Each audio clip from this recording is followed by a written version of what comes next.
Gleðilegt sumar. Þetta er Salvör og ég ætla að segja frá hvernig dagurinn var hjá mér 19.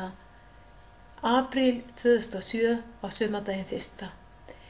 Dagurinn byrjaði nú ekkert óskaplega skemmtilega því að ég vakti, Kristín Helga dóttir mín, hún fór á einhverja tónleika, teknotónleika hjá Pendulum og hún kom ekki heim fyrir en held ég klukkan að ganga 6 morguninn og ég vakti eftir henni og var mjög hrædd og óttaslegin því að ég hefði ekkert heyrt af henni.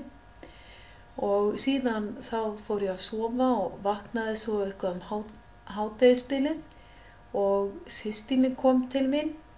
Systir mín Guðrún sem er fyrir á Vestfjörðum og á von á barn eftir nokkra vikur og ég fór svo með henni og Ástu dóttur minni í kaffi samsæti hjá opnunarhátíð kosningamiðstöðvar Framsóknarflokksins og fengum okkur þar pulsur og kökur og kók og voru þar dálítinn tíma.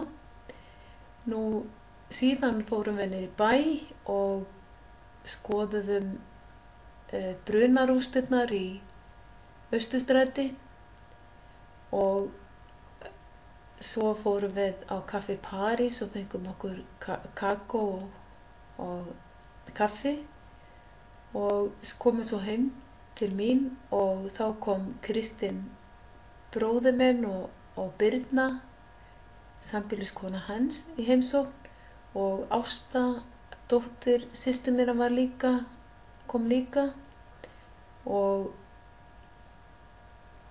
þá er það upptalið sem gerðist sumardaginn fyrsta.